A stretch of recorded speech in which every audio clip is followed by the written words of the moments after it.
प्रेमचंद हिंदी कथा साहित्य के सम्राट माने जाते हैं। आज हम उनकी प्रसिद्ध कहानी अलगोझा का तात्विक विवेचन करेंगे। अलगोझा का जो शाब्दिक अर्थ है वह है घर में अलगाव हो जाना, अलग अलग हो जाना, संयुक्त परिवार का विघटन होकर और एकल परिवार में परिवर्तित हो जाना। कथा सम्राट प्रेमचंद की जो कहानियाँ हैं उनमें विषय वस्तु, चरित्र, परिवेश और उद्देश्य की जो सृष्टि है वह बड़ी ही उत्कृष्ट ढंग से की गई है। प्रेमचंद ने वस्तुतः कहानी को जीवन से जोड़ने का स्तुत्य कार्य किया है। विशेषतः भारतीय ग्रामीण जीवन और उससे संबद्ध किसान मजदूर का व्यापक और सूक्ष्म विवेचन करके प्रेमचंद ने हिंदी कथा लेखकों को नए क्षेत्रों की ओर उन्मुख कर दिया है, उनके लिए विविध आयाम सामने ला दिए हैं। यदि कहानी कला के तत्वों की दृष्टि से हम अलगोझा कहानी को देखें तो यह बहुत ही उत्कृष्ट कहानी है। सबसे पहले यदि कथा वस्तु की दृष्टि से देखें तो अलगोझा एक ग्रामीण किसान परिवार की कहानी है, जिसमें भोला महतो परिवार का मुखिया है और उसकी पत्नी की मृत्यु के पश्चात वह पन्ना नामक सुंदर स्त्री से विवाह कर लेता है। उसकी स्वर्गीय पत्नी से एक 10 वर्ष की आयु का रघु नामक पुत्र भी है। विमाता पन्ना रघु के साथ सद्व्यवहार नहीं करती और पत्नी पर विमुग्ध भोला भी पत्नी का प्रतिकार नहीं कर पाता। पन्ना के भी 3 बेटे और 1 बेटी है। 8 वर्ष बाद भोला का भी स्वर्गवास हो जाता है और अब घर में कमाने वाला मुख्य व्यक्ति रघु ही रह जाता है। पति की मृत्यु के बाद पन्ना बहुत विचलित हो जाती है, क्योंकि उसे लगता है कि उसका जीवन अब अंधकारमय हो गया है और वह यह भी जानती है कि उसने रघु के साथ इतना दुर्व्यवहार और अन्याय किया है कि उससे किसी भी प्रकार की सहानुभूति और सहायता की अपेक्षा करना भी मुश्किल था और वह चिंतित रहती है। लेकिन रघु अपने छोटे भाई बहनों से वैमनस्य नहीं, आत्मीयता रखता है और अपनी विमाता को विश्वास दिलाता है कि तुम्हें चिंता करने की कोई आवश्यकता नहीं, मैं तुम्हारा पुत्र हूँ और अपने भाई बहनों के पालन पोषण में कोई कसर नहीं रखूँगा। और अपने दायित्व को वह बखूबी निभाता भी है, जिससे पन्ना के मन का जो अविश्वास और संदेह था वह नष्ट हो जाता है। रघु की जो पत्नी है मुलिया, वह पीहर में है। 5 साल बाद पन्ना रघु से आग्रह करती है कि वह पत्नी को ले आए, लेकिन रघु जानता है कि यदि वह आएगी तो घर का अमन चैन नष्ट हो जाएगा, लड़ाई झगड़े होंगे। लेकिन पन्ना नहीं मानती और वह मुलिया को उसके मैके से बुलवा लेती है। रघु भी उसके सौंदर्य और कामकाज पर मुग्ध हो जाता है, लेकिन एक दिन मुलिया रघु से स्पष्ट कह देती है कि अब मैं तुम्हारे भाइयों और माँ के साथ नहीं रहूँगी, अपनी अलग गृहस्थी बसाऊंगी। रघु बहुत समझाता है, लेकिन मुलिया नहीं मानती और घर के अमन चैन को बनाए रखने के लिए पन्ना अपने पुत्र रघु को अनेक आशीर्वाद देती है और फिर दोनों परिवार अलग अलग हो जाते हैं। एक ओर मुलिया और रघु और दूसरी ओर जो माता है पन्ना और उनके बच्चे। लेकिन उस दिन न तो रघु को रोटी अच्छी लगती है और न ही उधर जो उसके विमाता के पुत्र या उनके जो भाई हैं केदार, खुन्नू आदि भी अकेले खाना खाने से बड़े दुखी रहते हैं और रघु इस अलगाव को सहन नहीं कर पाता। धीरे धीरे मन ही मन घुलता रहता है और अकेला काम करते करते वह रघु दुर्बल, अशक्त, बूढ़ा सा दिखने लगता है और उसे ज्वर रहने लगता है। फलतः एक दिन उसका जीवन दीपक बुझ जाता है। रघु की मृत्यु के पश्चात मुलिया के समक्ष भी ठीक वही स्थिति आ जाती है जो पन्ना के सामने थी, लेकिन फिर भी पन्ना मुलिया से कहती है कि रघु इस अलगोझे के कारण ही मर गया है और अब वह इस अलगोझे की आँच को और आगे नहीं बढ़ने देगी। अब केदार जो उसका रघु का छोटा भाई है वह तुम्हें अलग नहीं रहने देगा और वह वापस उनको साथ रहने की बात कहती है। उधर केदार बड़ा हो जाता है किंतु विवाह नहीं करना चाहता, क्योंकि उसे लगता है कि पत्नी के घर में आते ही घर वाले पराये हो जाते हैं। लेकिन एक दिन पन्ना ही प्रस्ताव रखती है कि तुम अपनी भाभी मुलिया को ही अपनी महरिया बना लो, और केदार से संकेत पाकर मुलिया भी इस बात पर राजी हो जाती है, सहमत हो जाती है, और वह अलगोझा वाला जो परिवार है वह फिर से एक हो जाता है। मुलिया का वैधव्य समाप्त हो जाता है और उसका जो पीत वर्ण हो गया था वह अब पुनः उसका मुख कमल खिल जाता है। यही कहानी की कथा वस्तु है। कहानी में समय की दृष्टि से 20 वर्ष के समय के बीच में जो भी परिवर्तन होते हैं, जो मनुष्य के मनोभाव हैं और हृदय के परिवर्तन हैं, उनको बड़े ही सुंदर ढंग से लेखक ने हमारे सामने प्रस्तुत किया है। और कथानक जो है वह अत्यधिक रुचिकर, आकर्षक, जीवंत और कलात्मक है।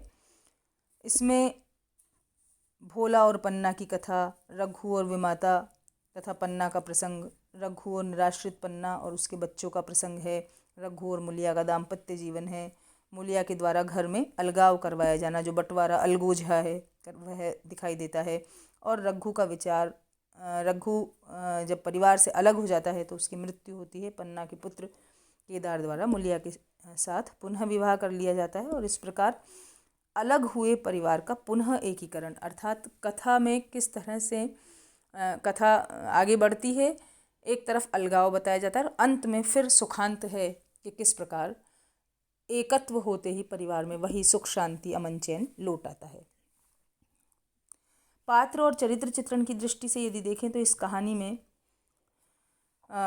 भोला महतो है, उसकी दूसरी पत्नी पन्ना है, पहली पत्नी का पुत्र रघु है, रघु की पत्नी मुलिया है, पन्ना के पुत्र केदार, खुन्नू, लक्ष्मण है, और एक पुत्री भी है।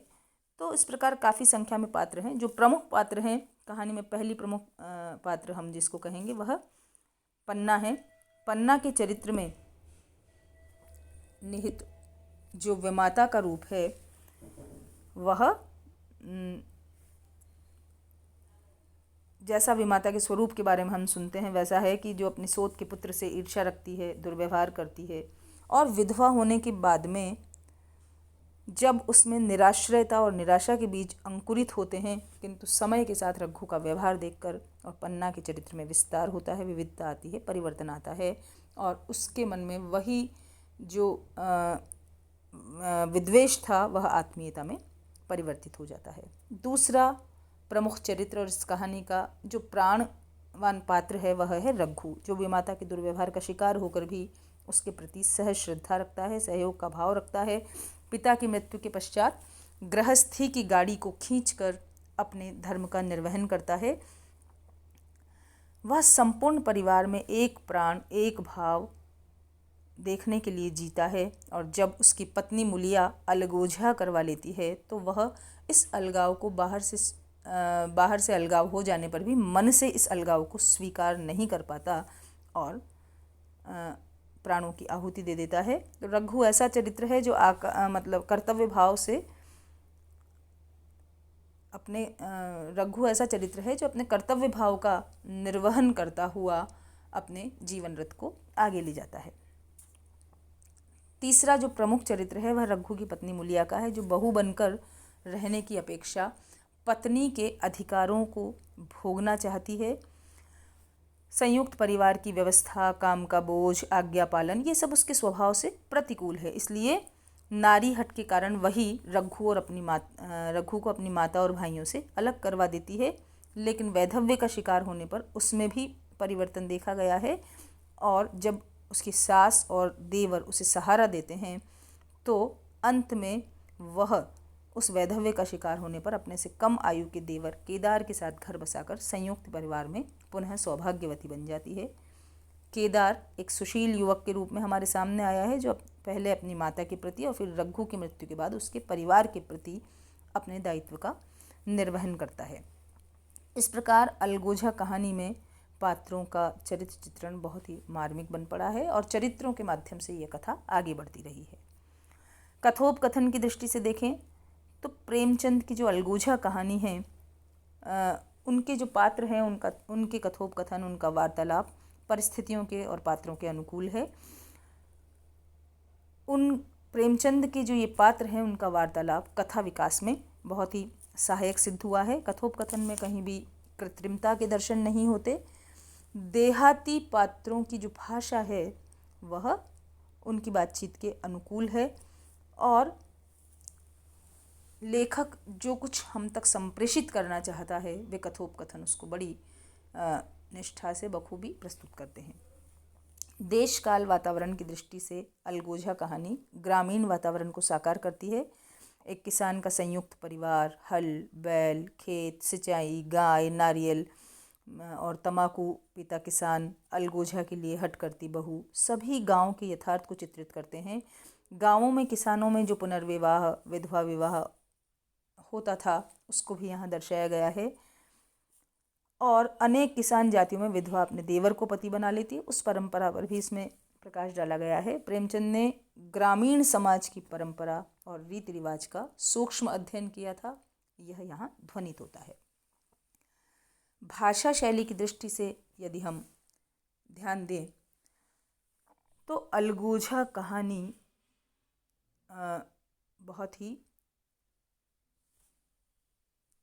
भाषा शैली की दृष्टि से अलगोजा कहानी के लिए हम कह सकते हैं कि इसमें बहुत सुंदर भाषा और शैली का प्रयोग किया गया है। सरल और सुबोध शब्दावली है और ठेठ ग्रामीण शब्दों का प्रयोग प्रेमचंद ऐसे संदर्भ में करते हैं जहां उनकी ज़रूरत है। जो शीर्षक है अलगोजा वह भी ठेठ ग्रामीण शब्द है। बोलचाल की देहाती भाषा समग्र कहानी में है। उर्दू और फारसी के प्रचलित शब्दों का भी प्रयोग किया गया है जो कि हिंदी में पचाए जा चुके हैं। ऐसे शब्द हमें अपने से लगते हैं। संस्कृत के तत्सम शब्द भी सरलता और प्रचलन की कसौटी पर कसकर इस कहानी में आए हैं।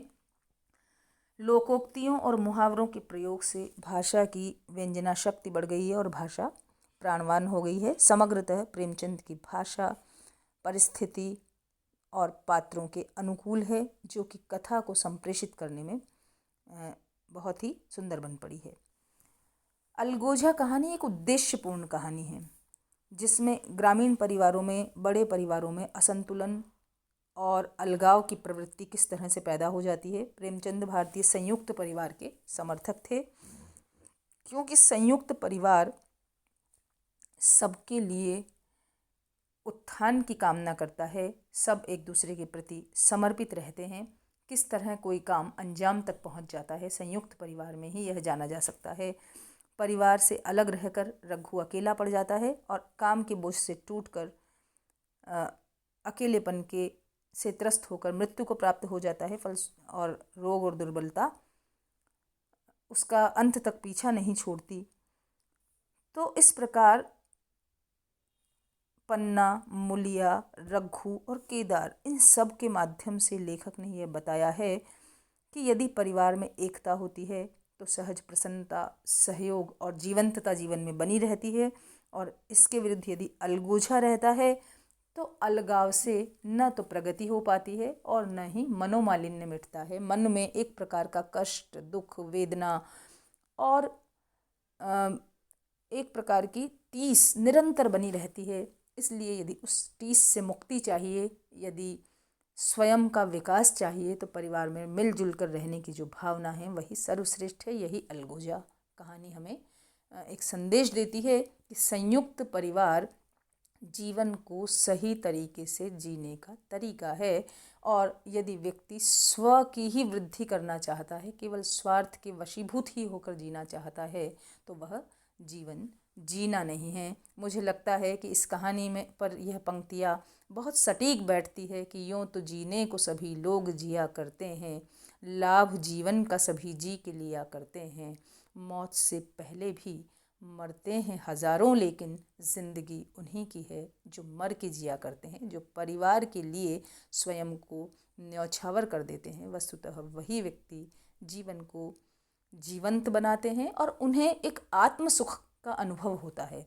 यदि व्यक्ति अलग थलग रहना चाहता है, सिर्फ स्वार्थ संपूर्ति करना चाहता है, तो वह आत्मसुख उसे कभी नहीं मिल सकता जो उसे संयुक्त परिवार में सबके साथ मिलकर एक दूसरे को साथ लेकर चलने से और सबका उत्थान करने की भावना से मिलता है। वह आत्मसुख उसे नहीं मिल सकता। इसलिए यहाँ अलगोजा से होने वाली वेदना को बताते हुए अंत में लेखक ने वापस उस अलगोजा को एकत्व की डोरी में बांध दिया है और फिर बताया है कि वह परिवार किस तरह वापस खुश हो जाता है।